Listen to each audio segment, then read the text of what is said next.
करेंगे और यहाँ चलाने हैं। हाँ जी, दो लोगों ने मुझे बताया, उन्होंने चैनल ऑप्टिमाइज किया है, उन्होंने वीडियो अपलोड किया है और वॉइस एक्सेप्ट में किसने क्या एक्टिविटी की है कल 5 बजे से लेकर अभी तक। कल भी आपने छुट्टी करने के बाद क्या एक्टिविटी हुई है?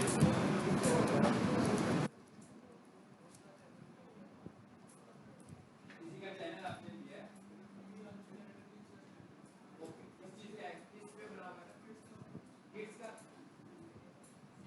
चलिए आपने बिजनेस की तरफ की बातचीत की है, इसका ये ऐसी है। और पुराने लोगों ने जिला आपने जो एक्टिविटी की है,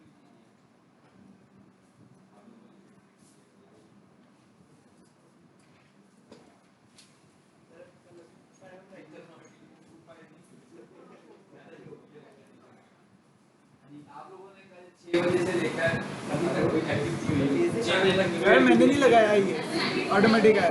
हाँ, आपने असाइनमेंट बनाई है? कौन सी असाइनमेंट? अभी तो पार्शियल टास्क है। कौन सी वीडियो की? प्रीवियसली जो की हुई है। और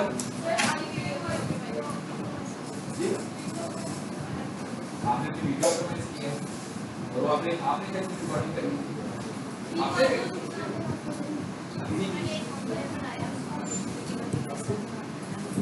आपने थंबनेल बनाया, आपने लैपटॉप देखो, ये नौकरी वालों की यूपीएससी ब्रांड है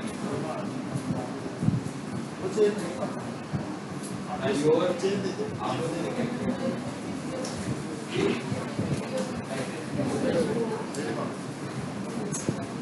वही एक मेरी चेयर है, दूसरी चेयर ले ले, बड़ी मुश्किल से सही चेयर ढूंढी। ओके, हाँ जी, दिखा दो बस, ऐसे हमने देखते हैं इसको, चलते फिरते देखते हैं क्या चीज़ है ये। इस जो है वो बनी हुई है वीडियो, लेकिन इसको ऑप्टिमाइज करना है।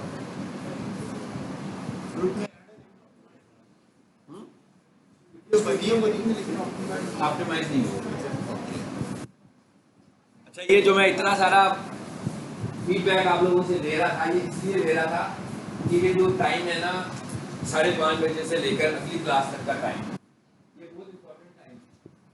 तो अगर किसी के पास इस टाइम को कैप्चर करने का वक्त नहीं है या उसे कैपिटलाइज नहीं कर सकता, तो मेरा नहीं ख्याल कि कोई डिजिटल मार्केटिंग सीख सकता। कोई भी ये ना समझे कि ये वाला जो सेशन है, ये सेशन करके वो डिजिटल मार्केटर बन सकता है, ठीक है? हाँ, यही समझे कि मैंने कोई वेबिनार अटेंड किया था 6 महीने का, ठीक है? 6 महीने का वेबिनार था तो मैंने डिजिटल मार्केटिंग पर लिया था, कुछ बिगाड़ नहीं सकते आप काम। अगर आप कुछ बिगाड़ना चाहते हैं डिजिटल मार्केटिंग का, तो आपको रोजाना जो है ना क्लास के बाद से लेकर अगली क्लास तक का time as a digital marketing serve करना पड़ेगा, अदरवाइज नहीं होगा, कुछ नहीं होगा। जो लोग सिर्फ क्लासरूम सेशन से, मेरे बोलने से या मेरे दिखाने से आप डिजिटल मार्केटर नहीं बन जाएंगे। मेरा रोल कम करें, जैसे जैसे टाइम गुजरता जाए आपको चाहिए आप मेरा रोल कम करें और अपना रोल बढ़ाएं, तो ही आप डिजिटल मार्केटर बन सकते हैं। तो अगर रोल मेरा ही रहना है 3-4 घंटे का, तो फिर आप डिजिटल मार्केटिंग नहीं कर सकते। ये बात अपने जहन में उठा लें, ठीक है? ऐसी पेट्रोल भी ज़्यादा होता है, कुछ होता है, टाइम भी वेस्ट होता है, उसका फायदा होता है।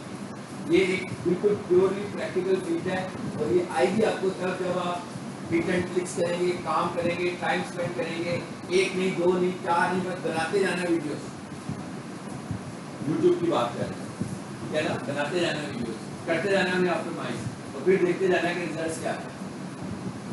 अगर कुछ काम करना आ गया है तो कुछ ऑनलाइन एज ए इंटर्नी काम करना शुरू करें, कुछ लोगों के लिए काम करना शुरू करें, किसी दोस्त के लिए काम करना शुरू करें। कोई आपके नेबर में कोई बिजनेस करता है, ठीक है, उसकी प्रोफाइल नहीं बनी हुई, उसका चैनल नहीं बना हुआ, वो रोजाना आपके सामने उठकर अपने कारोबार पर जाता है, शाम को वापस आ जाता है, उसे कोई यार क्या आप मैनुअल काम करने लगे हो, अब आपका बिजनेस बढ़ा कर दिया, मैं बताता हूँ कैसे बढ़ेगा।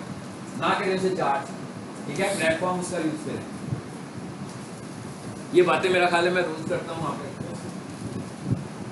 तो इस उम्मीद के साथ कि शायद आज ये वाली बात क्लियर कर दें आप लोगों को हमें क्या करना है, ठीक है?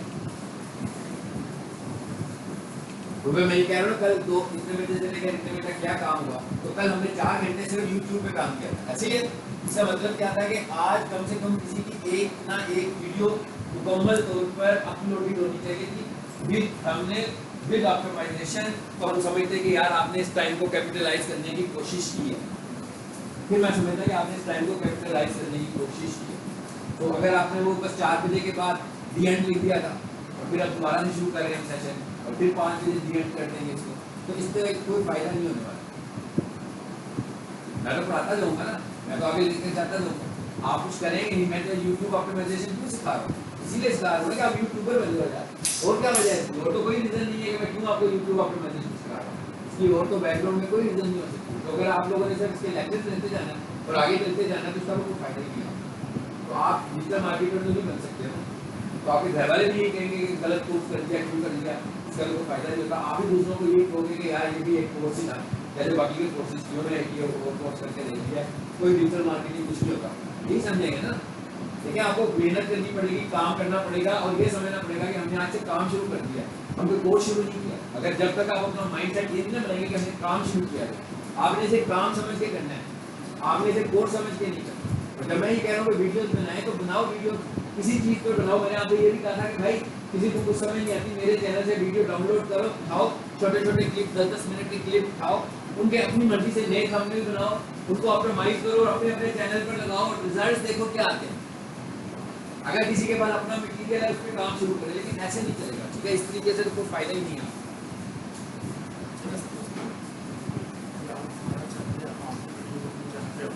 पहले मैं कह रहा हूँ मैं कुछ नहीं कहूँगा उसको। आप लोग किसी लाइन में आई ना, मुझे लगे यार हर बंदे ने 2 वीडियोस लगाई हैं, फिर आपको खुद ही होगा कि यार अगली तीसरी वीडियो में डाउनलोड नहीं करूँगा, मैं खुद करूँगा इस पे काम। अभी तो आपको ये होता है कि भाई कहाँ से शुरू कहाँ से करना है, स्टार्ट कहाँ से लें। स्टार्ट की समय नहीं ना आ रही होती है। वीडियो कैसे बने, एक बंदा कहता है नहीं मुझे तो ना भिगोरा आता है ना कुछ नहीं आता, वीडियो कहाँ से आएगी, ठीक है? यहीं पर आकर स्टक हो जाता है और अगले दिन क्लास लेने आ जाता है हमारे पास। ऐसी है ना। मैं ये कह रहा हूँ कि जो बनी बनाई चीज़ें हैं, चलो दूसरा बंदा आपको स्ट्राइक लगा देगा, नहीं लगाऊंगा स्ट्राइक आपको, 1-2 हफ्ता आप लोग कर लो जो करना है, ठीक है? जो कुछ आप करना चाहते हैं आप करें, लेकिन आप कुछ करें ना। यूट्यूब करें, जैसे मैंने अगर मैंने एसईओ शुरू कर दी तो मैंने यूट्यूब की बात तो नहीं करनी है ना। मैं तो समझूंगा कि आप यूट्यूबर बन चुके हो, तो इसका मतलब क्या है कि आपने एसईओ की प्रैक्टिस करनी है और साथ साथ अपने पुरानी चीज़ों को भी साथ साथ लेकर चलना है।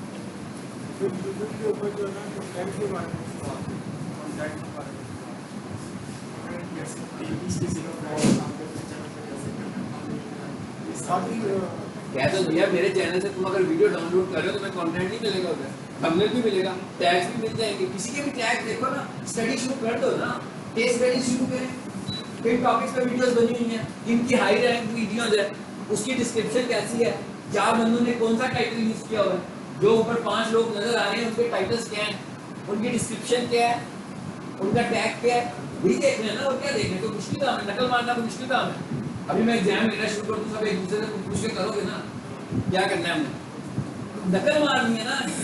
इंटरनेट से कुछ सीखना तो बहुत आसान है, हर चीज तो पहले से मिल जाती है।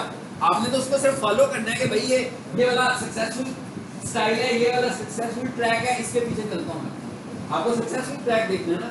सक्सेसफुल ट्रैक देख लिया आपने, कैसे देखा, कैसे देखा? हमने एक्सटेंशन इंस्टॉल की ना, उसने दिखा दिया ना कौन कौन से लोग सक्सेसफुल हैं, कौन सी एक्सटेंशन इंस्टॉल की, वही टाइप की इंस्टॉल कर दी, आपको पता लग गया कि भाई ये सक्सेसफुल है, ये 60% पर है, ये 70% पर है, ये 80% पर है, ये 26% पर है। इसका मतलब है इसकी वीडियो से आप ऑप्टिमाइजेशन तो नहीं सीख सकते कम से कम, जिसकी 26% एसईओ होगी उससे आप ऑप्टिमाइजेशन तो नहीं सीख सकते, मगर आप उसके कंटेंट को देख सकते हैं कि यार ये 26% के बावजूद भी व्यूज क्यों उतने सारे केस में ले रहा है। कंटेंट को भी आप देख सकते हैं, ठीक है? फिलहाल अब यहाँ पर इस बात को मैं खत्म कर रहा हूँ और मैं एक्सपेक्ट कर रहा हूँ कि आप लोग अब कुछ करना शुरू कर दें, ठीक है? यानी एक वीडियो आ गई है आपके पास, ये ग्रुप में अभी वो लिंक शेयर कर देंगे, ठीक है? लिंक शेयर कर देना। जिसको HTML सीखनी है, ये वही सब कुछ है जो हम लोगों ने डिस्कस किया हुआ है, जिन्होंने लर्न किया और इसी को उन्होंने यहाँ पर अपलोड कर दिया, ठीक है? सो आप जिसको ये HTML सीखनी है, नया ज्वाइन किया है, अच्छी समझ में नहीं आई है, वो इस लिंक को फॉलो करें, ठीक है? समझ आ गई? जो नए लोग हैं उनके लिए मैं बताऊंगा उन्होंने आगे क्या करना है। अभी वो फिलहाल इतना करेंगे, आज हमारे साथ चलने की कोशिश करें, हम जो कुछ चलाएंगे आज उसके साथ चलें, ठीक? उसके बाद हम देखते हैं कि आगे क्या करना है। बाद में मैं उनका थोड़ा सा इंटरव्यू करता हूँ उन्होंने क्या किया हुआ है, ठीक है? और उन्हें अभी क्या करना चाहिए। लें जी, चलते हैं आगे। इस वीडियो को मैं कर रहा हूँ स्टॉप और वापस आ जाते हैं अपने फोल्डर में।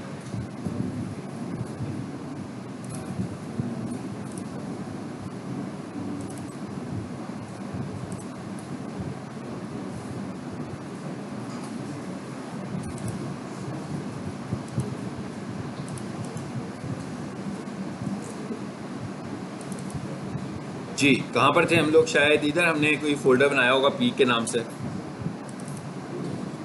यही है, ये वाला फोल्डर है हमारा, ठीक है ना। और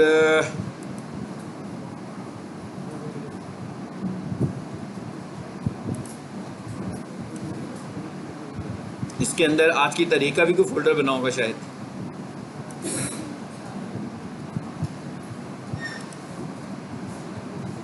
ये हाँ जी, इन सारी चीज़ों को अब हम देखने लगे हैं। अभी किसी ने लैपटॉप पे कुछ नहीं करना, ठीक है। हाँ, जब मैं ये कहूँगा कि आप इसको प्रैक्टिस कर लें तो उस वक्त आप लोगों ने लैपटॉप पे स्विच करना है। उससे पहले लैपटॉप पे कुछ या मोबाइल पे कुछ प्रैक्टिस करने की जरूरत नहीं है।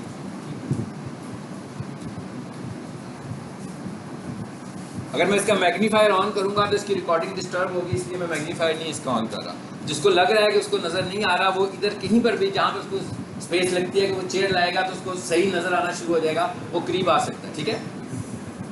जिसको लग रहा है कि उसको क्लियर नज़र नहीं आ रहा, जब मैं नोटपैड में लेकर जाऊँगा वैसे ही मैं उसका जूम बड़ा कर दूंगा, फ़ॉन्ट साइज़ बड़ा कर दूंगा कि आपको वहाँ पे नज़र आए, ठीक है। तो रोम में जाएंगे तो वहाँ पर भी उसका जूम बड़ा कर लेंगे। अच्छा जी, अब ज़रा चलते हैं आगे।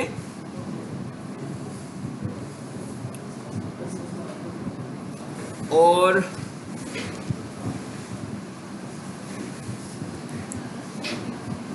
ये हमारे पास एक आ रही है फाइल CSS बैकग्राउंड के नाम से। हाँ, CSS बैकग्राउंड। अब CSS तो हमने कर दिया था, पहला एक लेसन देखा था CSS का, बेसिक लेक्चर देखा था। क्या था कि एडवांस फॉर्मेटिंग करनी है अगर आपने HTML के अंदर, तो हमारे पास CSS की ऑप्शन मौजूद है, कैस्केड स्टाइल शीट्स। बेसिकली ये स्टाइल शीट्स, जैसे माइक्रोसॉफ्ट वर्ड में हमारे पास ऑप्शन होता है कि हम सारे स्टाइलों को इकट्ठा करें और एक स्टाइल बना लें, और अगर आपको बार बार उसकी जरूरत पड़े तो आपको 10 फॉर्मेट बार बार नहीं करने पड़ते। यही फायदा होता है ना वर्ड में भी स्टाइल्स का। सेम यहाँ पर भी यही फायदा है कि आप स्टाइल्स को इकट्ठा कर सकते हैं, लेकिन यहाँ पर वो फीचर्स भी होंगे जो HTML के अंदर वो फीचर्स नहीं है।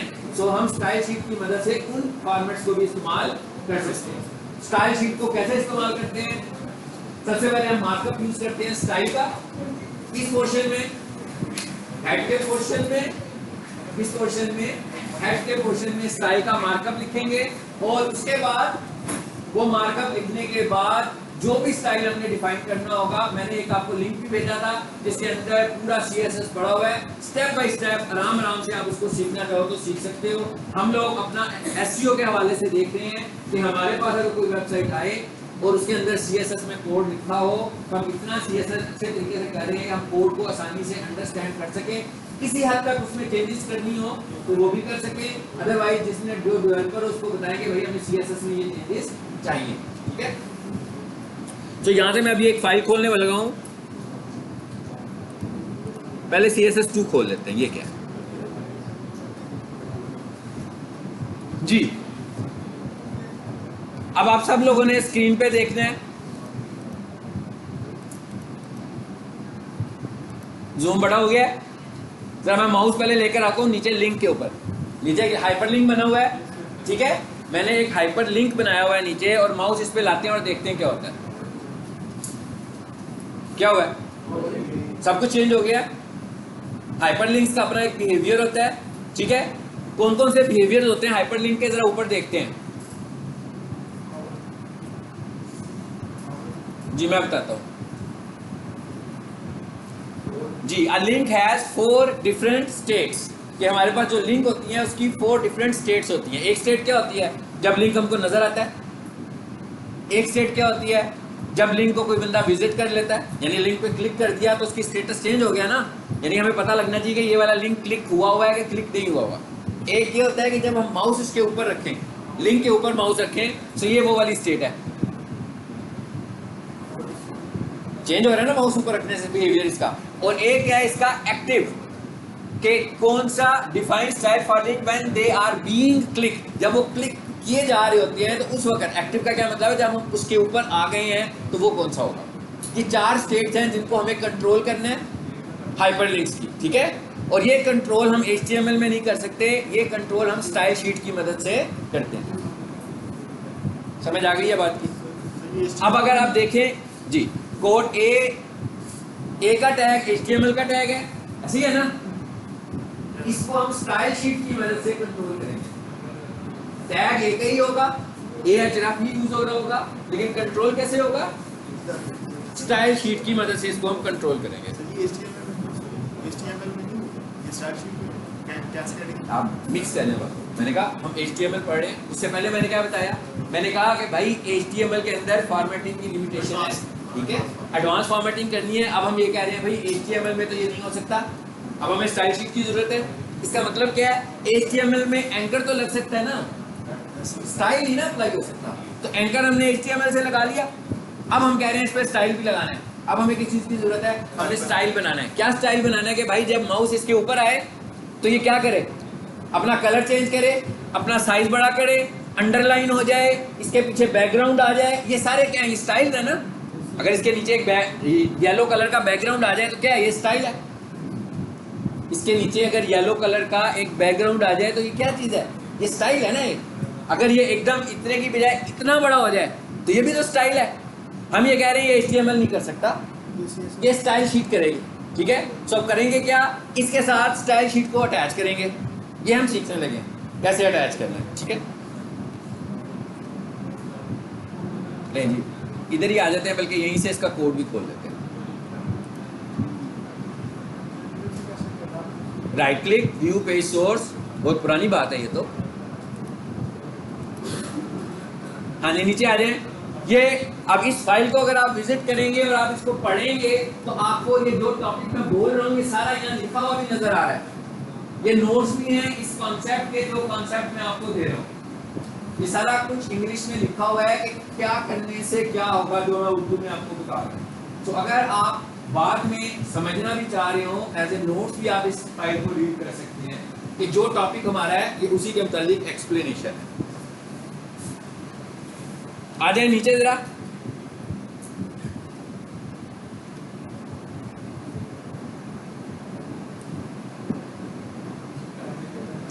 मैं उतना हिस्से का ब्लॉक बना रहा हूं जितना हिस्सा हमारा स्टाइल शीट है, और इसका मैं जूम थोड़ा सा छोटा करता हूं कि मुझे एक स्क्रीन पे ये सब दिख जाए। अभी नहीं दिखा,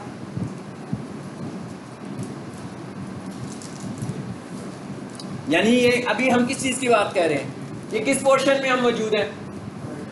इस वक्त सबको समझ आ रहा है हम HTML के कौन से पोर्शन में है। हमने एक स्टाइल बनाना है।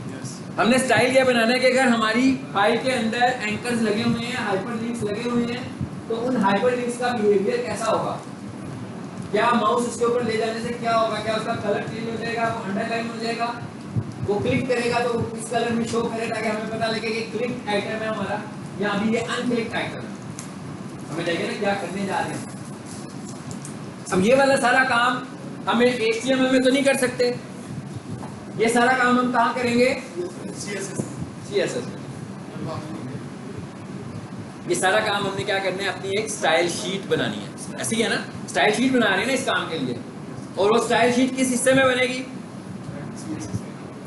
किस हिस्से में बनेगी, HTML फाइल के कौन से हिस्से में बनेगी, हेड के पोर्शन में स्टाइल शीट बनेगी। और उसके बाद जब मैं बॉडी में जाऊंगा और मैं एंकर का टैग यूज करूंगा तो ऑटोमेटिकली स्टाइल उसके साथ अटैच हो जाएगा।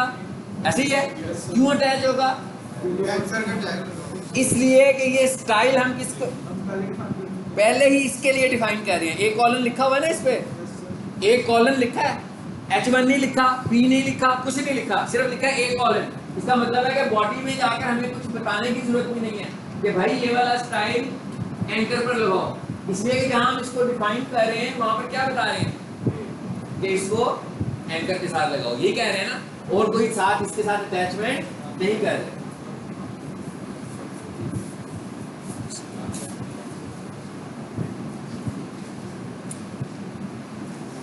अच्छा, यहां पर एक लिखा हुआ आ रहा है स्लैश स्टैरिक और स्टैरिक स्लैश, स्क्रीन पर देखना है। और please don't discuss with each other, okay. If anybody want to ask anything loudly मुझसे पूछे। किसी को भी अगर कोई कॉन्सेप्ट क्लियर नहीं होता वो मुझसे पूछे, एक दूसरे से पूछने की जरूरत नहीं है। हाँ, बाद में जरूर एक दूसरे से पूछे जब प्रैक्टिस करें। इस वक्त क्लास सेशन हो रहा है तो आपने मुझसे पूछना है जो पूछना चाहते हैं। यहाँ पर एक सबसे पहले हम एक कॉन्सेप्ट को क्लियर करने लगे हैं।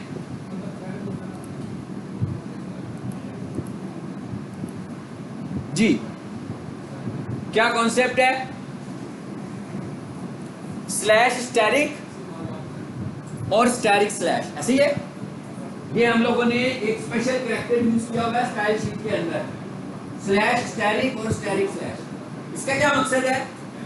इसका यह मकसद है कि भाई हमने एक स्टाइल शीट बनाई है, इस स्टाइल शीट के अंदर हम कुछ हिस्से को कमेंट करना चाहते हैं। इसका मतलब क्या है कि हम उसको पार्ट ऑफ स्टाइल शीट नहीं बनाना चाह रहे अपनी इंफॉर्मेशन के लिए। जैसे आप ऑफिस में किसी फाइल को मूव करते हैं तो उसके साथ एक चिट लगा देते हैं, नोट लिख देते हैं। तो हम कोई नोट लिखना चाह रहे हैं तो स्टाइल शीट में या स्क्रिप्टिंग में नोट लिखने के दो मेथड होते हैं। एक जो हमने कमेंट या नोट करना होता है वो ग्रुप ऑफ लाइंस को करना होता है, और एक हमने करना होता है सिंगल लाइन को करना होता है। दो तरह के कमेंट्स हो सकते हैं।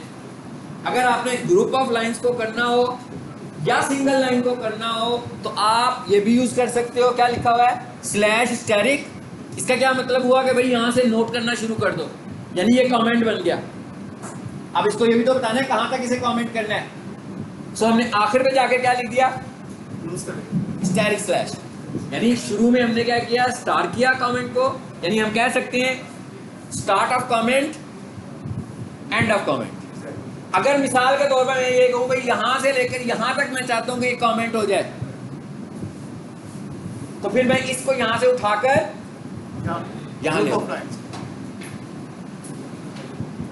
समझ आइए बात की कमेंट करने का क्या तरीका है। कमेंट क्यों कर रहे हैं हम चाह रहे हैं कुछ देर के लिए, या पहली बात तो ये कि यहां पर इस कमेंट का क्या आपको पर्पस समझ आ रहा है? भले ये जो कमेंट यहां हुआ है क्यों किया गया होगा? ये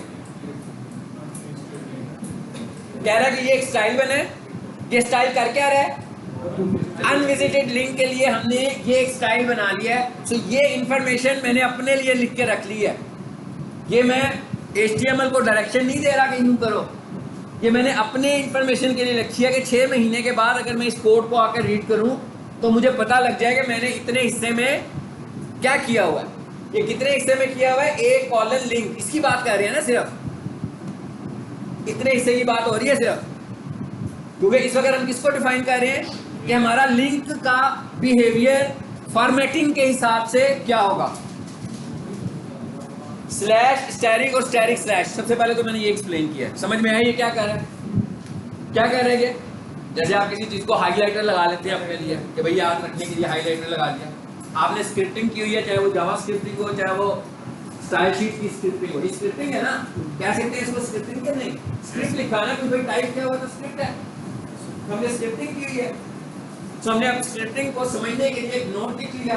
नोट लिखने के दो तरीके हैं। पहला तरीका क्या है? Slash asterisk asterisk slash. इसको आमतौर पर हम नंबर ऑफ लाइंस में इस्तेमाल करते हैं। इसको आमतौर पर हम नंबर ऑफ लाइंस में इस्तेमाल करते हैं। अगर हमें एक लाइन को कमेंट करना हो, ये तो हो गया। अभी हमने इधर भी एक लाइन को ही किया हुआ है, ऐसे ही है, इधर भी एक लाइन को ही किया हुआ है ना। लेकिन अगर आप एक लाइन को करना चाहें, यानी इससे ज्यादा लाइनें भी हो सकती हैं और एक लाइन भी हो सकती है, ज्यादा लाइनें भी हो सकती हैं और एक लाइन भी हो सकती है।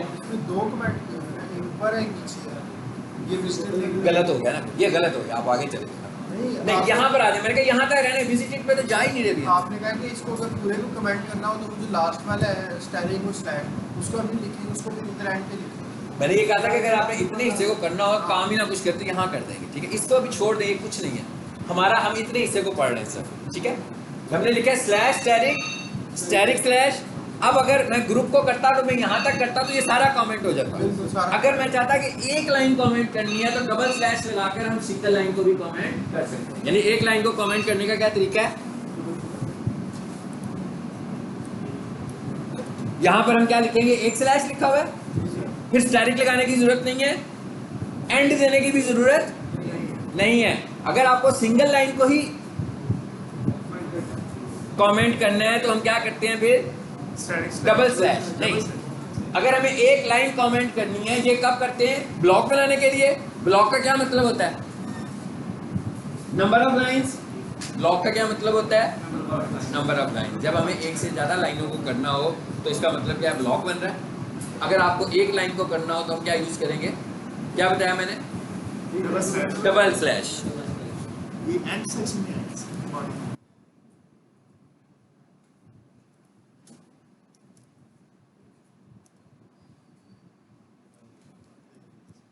जी, अगर मैंने एक लाइन कमेंट करनी है तो मैं इस तरह करूंगा। इसको ऐड नहीं करेंगे। नहीं, यही बता रहा हूँ कि इसको एंड करने की जरूरत नहीं है। Single line. अब अगर चाहें तो हम जो स्लैश स्टैटिक और स्टैटिक स्लैश है उससे चाहे सिंगल लाइन कर लें, चाहे नंबर ऑफ लाइंस कर लें। लेकिन अगर आपको 10 लाइनें कमेंट करनी है तो आप डबल स्लैश के साथ अगर कर रहे हो तो आपको 10 टाइम लिखना पड़ेगा डबल स्लैश। लेकिन जब आपने 10 लाइनों को करना है तो आप एक शुरू में लगाओ और एक 10th लाइन पे लगा दो। स्टार्टिंग कमेंट शुरू में लगाओ, एंडिंग कमेंट 10th लाइन के एंड पे लगा दो तो आपका पूरा ब्लॉक कमेंट हो जाएगा। चलिए आगे चलते हैं। यानी इस लाइन की समझ में आ गई है और ये हम अपनी मर्जी से इस्तेमाल कर रहे हैं। अगर मैं इस लाइन को निकाल भी दूं तो मेरे प्रोग्राम पे इसका कोई इफेक्ट नहीं है। ये सिर्फ हमने किस लिए किया है? इसलिए किया है, अपनी सहूलत के लिए किया है कि बाद में हम जब इसको पढ़ रहे हो तो जैसे मैं आप लोगों को बता रहा हूँ कि ये क्या कर रहा है इतना हिस्सा, ये 4 लाइनें कर क्या रही हैं। आ जाइए नीचे। अब हमने क्या किया जी? सिलेक्टर यूज किया हुआ ए, इसके ऊपर लगा रहे हैं ना स्टाइल। सो हम क्या कह रहे हैं? ए कॉलन लिंक। इसका क्या मतलब होगा कि हम लिंक की इसकी प्रॉपर्टी जो है उसके कुछ एट्रीब्यूट्स बनाने जा रहे हैं और यहाँ पर हम वही फॉर्मेट कर रहे हैं जो पहले दिन हमने स्टाइल सीखा था, वही है ये वाला स्टाइल। ठीक है, ये सारी चीज़ें मैंने कल बता दी थी, कॉलन स्टैटिक वगैरह वगैरह, ये सब कुछ बता दिया हुआ है। करली ब्रैकेट ऐसे ही है। अब इसके अंदर जो पहला हमने यूज़ किया वो क्या किया? कलर। उसके आगे कलर दे दिया, ये कलर कोड से हमने कलर दिया हुआ है। उसके बाद क्या लिखा है? Text decoration. टेक्स्ट डेकोरेशन से आप अंडरलाइन भी कर सकते हो। अक्सर आमतौर पर आप देखते हो ना कि टेक्स्ट डेकोरेशन में क्या होता है? हाइपरलिंक पर क्या होता है? अंडरलाइन होता है। हाइपरलिंक माउस लेकर जाए तो हम ये कह रहे हैं कि भाई जब माउस जाए तो अंडरलाइन करे। वैसे तो आप हाइपरलिंक बनाते हो तो पहले ही अंडरलाइन हो जाता है, ऐसे ही है ना? हाइपरलिंक होता ही अंडरलाइन है। सो हमने कहा कि इसकी टेक्स्ट डेकोरेशन खत्म कर दो। अब आप लोगों का काम ये है कि जब आप इसकी प्रैक्टिस करेंगे आराम से सुकून से, आपने देखना है कि टेक्स्ट डेकोरेशन की कौन कौन सी आपके पास वैल्यूज़ हैं। यहाँ मैंने कौन सी वैल्यू यूज़ की अभी? नन। एक आगे जाकर मैं और वैल्यू यूज़ करूँगा अंडरलाइन। ठीक है, तो आपने और नेट से देखना है कि क्या इसकी और भी कोई वैल्यूज़ हैं। वो जो भी होंगी आपने खुद से देखनी है, यहाँ मुझसे डिस्कस किसी को करने की जरूरत नहीं है। खुद से देखनी है, अप्लाई करनी है, फाइलें बनानी है, ये तरीका सीखने का। ठीक है, अच्छा उसके बाद क्या कह रहे हैं? Border underscore bottom, border dash bottom. So इसका मतलब क्या हुआ? बॉर्डर डैश टॉप भी हो सकता है। यानी इससे ये पता लग गया ना, एक स्टाइल हमें ये पता लगा कि बॉर्डर डैश बॉटम हम जब कह रहे हैं तो बॉर्डर डैश टॉप भी होगा, बॉर्डर डैश लेफ्ट भी होगा, बॉर्डर डैश राइट सेंटर नहीं, राइट टॉप। बॉर्डर के क्या है? लेफ्ट राइट और टॉप बॉटम, बस और तो कुछ नहीं है। तो ये चारों एट्रीब्यूट्स हैं, आपकी चॉइस है कौन सी लगा सकते हो। ठीक है, तो अब हम इसे क्या कह रहे हैं कि भाई इसको बॉर्डर लगा दो। तो अगर हम इस लिंक को देखें, ये जो लाइन आपको नजर आ रही है अंडरलाइन है ना, ये अंडरलाइन नहीं है। बेसिकली हमने क्या किया हुआ है? ब्लॉक के नीचे बॉर्डर लगाया हुआ है। यानी इसके ऊपर ना टॉप बॉर्डर लगा हुआ है, ना लेफ्ट बॉर्डर लगा हुआ है, ना राइट बॉर्डर लगा हुआ है। इस पे कौन सा बॉर्डर लगा हुआ है? सिर्फ बॉटम वाला बॉर्डर हमने इस पे अटैच किया हुआ है। ठीक है, अब ये थिक बॉर्डर है, इसकी थिकनेस हमें नजर आ रही है। इसका क्या मतलब हुआ? ये 4 पिक्सल हमने इसको किया हुआ है। अगर आप चाहते हैं मैं इसको हटा भी दूं तो कोई मसला नहीं है, ये मैंने सिर्फ समझाने के लिए इसको बॉर्डर लगाया। अदरवाइज आप इसको बॉर्डर तो नहीं लगाते ना। हम पहले ये कह रहे थे कि भाई अंडरलाइन होता है, इसकी अंडरलाइन खत्म की है हमने, तो फिर दोबारा से अंडरलाइन लगा दिया। और अंडरलाइन को 2 तरीकों से समझाने के लिए ये काम किया मैंने, ताकि आपको पता लगे कि अंडरलाइन टेक्स्ट डेकोरेशन से भी हो जाएगी और अंडरलाइन बॉर्डर से भी हो जाएगी और बॉर्डर से ओवरलाइन भी हो जाएगी। ऐसे ही है ना, किसी टेक्स्ट को लिखा और उसके ऊपर लाइन में लगी हुई नजर आ रही है तो हम क्या कहेंगे? Border dash top. एक सिंपल सी बात है, मैंने हमें एक एट्रीब्यूट का पता लग जाए, सारों का साथ ही पता लग जाता है, ऐसी है ना। चलें, ये हमने बता दिया कि लिंक का ये वाला कलर है और ये उसका बिहेवियर है। ये अभी हमने सिर्फ एक देखा, उसके बाद नीचे आए। हाँ जी, अगला क्या कह रहे हैं हम? ये अभी तक हम स्टाइल में, हम बॉडी में नहीं गए अभी तक। अभी तक हम स्टाइल बना रहे हैं, डिफाइन कर रहे हैं। डेफिनेशन हो रही है कि स्टाइल कैसा होगा। किसका स्टाइल? एंकर का स्टाइल कैसा होगा। यहां पर हमने आगे कहा ए कॉलन विजिटेड। इसका क्या मतलब हुआ कि जो भी बंदा इस पर क्लिक कर देगा तो ये विजिट हो जाएगा। फिर इससे कैसा नजर आना है? विजिट होने के बाद एंकर तो नहीं पड़ा रहेगा ना, रिमूव तो नहीं हो जाएगा वेबसाइट से आपकी। तो विजिटेड वेबसाइट के एंकर कैसे नजर आएंगे आपको? जी, ए कॉलन विजिटेड, इसका भी हमने कलर चेंज कर दिया। आप अगर प्रैक्टिस करना चाहते हो, आपको ये कोड समझ में ना आ रहे हो, आप रेड ग्रीन ब्लू से शुरू कर लें, ठीक है। बाद में जब आपको एडवांस में जाकर शेड्स देने हो अपनी मर्जी से कि भाई शेड देना है, अब हमने शेड्स देने के लिए फिर आप दूसरा इस्तेमाल कर सकते हैं। क्लियर? अच्छा, उसके बाद हमने अगला क्या कहा? खत्म हो गई ये बात। ये दो इफेक्ट्स हो गए, दो बिहेवियर देख लिए कि एक्टिव और विजिटेड। ऐसे ही है कि भाई लिंक नजर कैसे आए, शुरू में विजिट हो जाए तो कैसे नजर आए। अब हम क्या कह रहे हैं? एज ओवर, यानी जब हमारा माउस इस लिंक के ऊपर आए, माउस लेकर जाए आप इस लिंक पर, तो इसने कैसे बिहेव करना है? इसने कलर चेंज करना है, इसने बड़ा हो जाना है, इसने अंडरलाइन हो जाना है। ये आपकी चॉइस है ना, आपकी वेबसाइट है, बिहेवियर आपने सेट करने हैं कि वेबसाइट के ऊपर क्या बिहेवियर करेंगे लिंक्स। ये 100% आपकी चॉइस है कि आप वेबसाइट बना रहे हैं, आपने लिंक्स को कैसे बिहेव कराना है और मुख्तलिफ लिंक्स को कैसे बिहेव कराना है। माउस जब आपका लिंक के हाइपर होता है ना, हाइपर लिंक होता है ना, एज ओवर का मतलब है कि हाइपर ओवर जब होगा, हाइपर के ऊपर आपका माउस आएगा, हाइपर लिंक के ऊपर जब माउस आएगा तो क्या करेगा? ये भी हम क्या बता रहे हैं, ये कोई फिक्स नहीं है, ये मैं फिर बता रहा हूं, हम अपनी मर्जी के स्टाइल्स इंप्लीमेंट कर रहे हैं, अपनी मर्जी के स्टाइल्स। जैसे मैंने बॉर्डर डैश बॉटम किया तो मैं चाहता तो बॉर्डर डैश टॉप भी कर सकता था, कलर ग्रीन किया तो रेड भी कर सकता था, ऐसे ही है ना। तो इसको हमने क्या कहा? कलर ये वाला कर दो। सपोज कर लें ये ग्रीन कलर है कोई, या कौन सा भी कलर है, इसको 00FF से अगर सब कंफ्यूज हो रहे हैं तो अपने माइंड में बना लें भाई ये रेड कलर है, तो रेड लिखेंगे तो रेड कलर हो जाएगा ना, ठीक है। अच्छा, उसके बाद क्या लिखा हुआ आ रहा है? Text decoration. शुरू में क्या कहा आपने कि टेक्स्ट डेकोरेशन को खत्म कर दो, ऐसे ही है। अब हम क्या कह रहे हैं कि इसकी टेक्स्ट डेकोरेशन क्या कर दो? अंडरलाइन कर दो, यानी जब माउस इसके ऊपर लेकर आए तो अंडरलाइन करना, वैसे ना करना। और उसके बाद क्या लिखा हुआ? Border dash bottom none. ये हमें इसलिए करना पड़ा क्योंकि ऊपर वाले हिस्से में आपने उसे कहा था कि बॉर्डर लगाओ। अगर आपने उसे ऊपर वाले हिस्से में बॉर्डर लगाने का ना कहा होता तो हमें बॉर्डर डैश बॉटम करने की जरूरत थी। बॉर्डर लगाया तो कह रहे हैं ना करो, यानी एक एट्रीब्यूट यूज किया है तो यहाँ आकर उसे कहते हैं कि माउस ऊपर आए तो इसको रिमूव कर देना।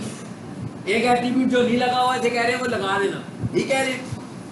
चलें, इसमें साइज का तो आप कौन साइज नहीं कर रहे ना भाई, हमारी मर्जी है, जो मर्जी करें, हम नहीं कर रहे। आपको मैंने लिंक दिया है ना, देखे ना, अब आपको खुद करना है, खुद करना है ना चंदा, अब आप खुद करो ना। मैंने आपको 2-3 चीजें कहा कि हम CSS पढ़ेंगे तो 6 महीने में आपको CSS भी पढ़ा सकता हूँ।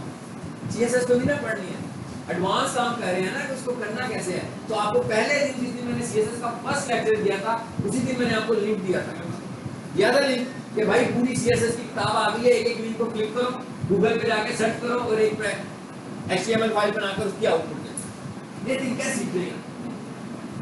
ऐसे नहीं, हम क्लास में नहीं करेंगे ये चीजें। आपको एक रास्ता दिखा दिया मैंने ना, क्योंकि ये हमारे कोर्स में है ही नहीं कहीं पर ये। लेकिन मैं ये समझता हूँ कि सीखे बगैर आप डिजिटल मार्केटिंग का SEO को समझ नहीं सकते। SEO को समझाने के लिए मैं आपको सिर्फ इस हिस्से पर लाया। ये किस हिस्से का कोर्स है? ये डेवलपमेंट का कोर्स है। ये वेब डेवलपमेंट सीखते हैं तो उसके अंदर आप ये डिटेल से पढ़ोगे। आ जाए नीचे।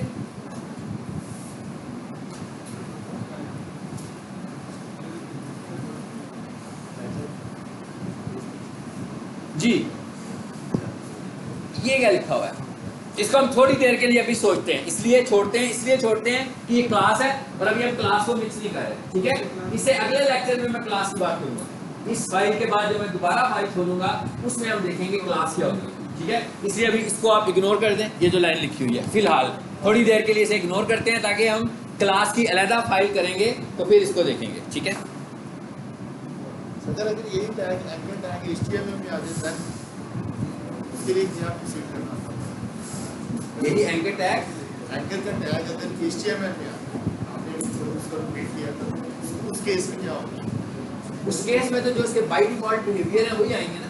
अगर आप जैसे आप यूज कर रहे थे क्या होता था, माउस जैसे आप देखते थे कि हाइपरलिंक बना हुआ है ब्लैक कलर में नजर आता था, अगर आपने कलर चेंज नहीं किया अंडरलाइन नजर आता था, ऐसे ही है ना। क्लिक करते थे तो एक अपनी मर्जी का कलर शो कर रहा था, वो उसके अपने जो स्टैंडर्ड्स हैं वो उसको दिखा रहा था। स्टाइल शीट में आकर क्या किया हमने, कस्टमाइज कर दिया स्टैंडर्ड्स को, अपनी मर्जी की फॉर्मेटिंग वहां पर सेट कर दी, ठीक है। आ जाए जी नीचे आए, यहां से अब हम क्या कर रहे हैं, बॉडी में आ गए, खत्म हो गई है बात सारी की सारी हमारी जी। पी का टैग लगाया मैंने, पैराग्राफ, उसके आगे क्या लगाया हमने, ए का टैग लगाया, आगे क्या लगाया जी हमने HRF। इसमें कोई ऐसा काम नहीं है जो आज पहली दफा कर रहे हो, ये सब कुछ कर दिया हुआ हम लोगों ने पहले से। टारगेट अंडरस्कोर टॉप उसी जगह पर खोल दो, स्टार्स अकेडमी लाहौर। कहीं स्टाइल की बात हुई है, कहीं आपके कस्टमाइज स्टाइल की बात नहीं हुई, लेकिन आप हेड में स्टाइल डिफाइन करके आए हो, उसको बता करके भाई ये एंकर का स्टाइल है, तो जैसे ही आप बॉडी में जाकर एंकर यूज करोगे तो ऑटोमेटिकली वो स्टाइल उस पर इंप्लीमेंट हो जाएगा। जरा देखें, हो गया इंप्लीमेंट। इसे क्लिक करते हैं,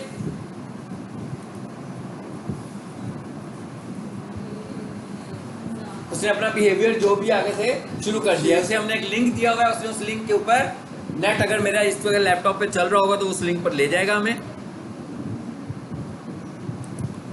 नहीं चल रहा ये हमारा इशू नहीं है, ठीक है। ये नहीं आया इसका मतलब नेट की वजह से नहीं आया होगा, हमारा इशू ये नहीं है। हम वापस बैक पर जाते हैं।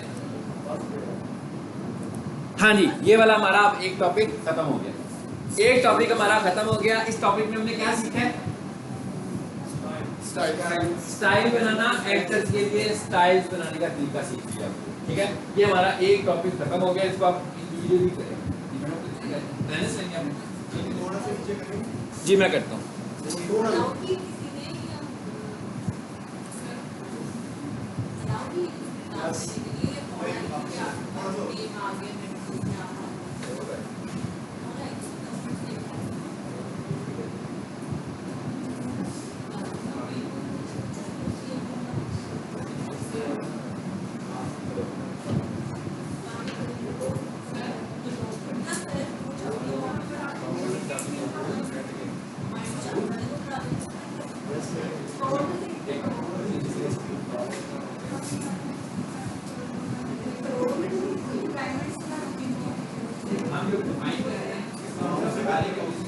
नहीं हो रही, स्वाइप नहीं हो रही, ये लास्ट है।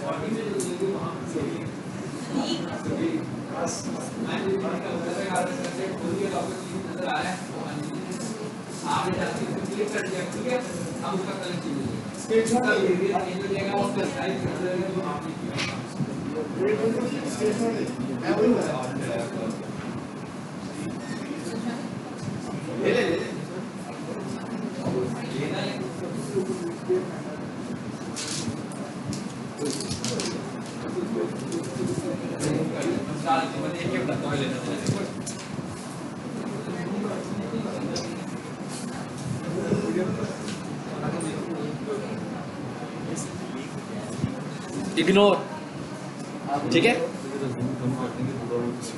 अच्छा सर हेड से कीजिएगा फुल स्टाइलिंग। यार ये फाइल ही हम उधर डाल देते हैं, आप इतनी टेंशन में क्यों आ रहे हैं, ग्रुप में ऐड कर दे तो बस ग्रुप में आ जाएगी, जहाँ बैठेंगे वहाँ पे पोस्ट कर लीजिएगा, ठीक है।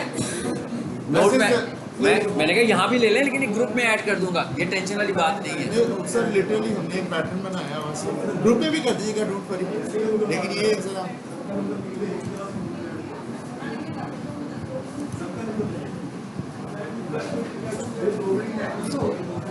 नॉट, मुझे नहीं ठीक लग रहे जो आप लोग कर रहे हैं। नहीं ये नहीं सही, आप सही तरीका नहीं है ये। It is not good way. हाँ ये नहीं। ओके ये देखें अब सारी अगर यूँ तो सीरियल लेने शुरू हो जाएंगे क्या यार, मैं प्रेस कॉन्फ्रेंस कर दूँ यार, क्या हो गया? सीखने आए हो, सीखने का कोई तरीका होता है, कोई मेथडोलॉजी होती है, ये तो कोई तरीका नहीं है ना कि मोबाइल पकड़े और यूँ तस्वीरें खींचना शुरू कर दो आगे आपको। Not way, it is not the way. आपका जो ग्रुप है, ये सारी आज जो मैं चीज़ें पढ़ाऊँगा उसमें मैं करूँगा, उसको खोल कर अपनी कॉपी पे नोट कर लें, ठीक है? It is the way to learn.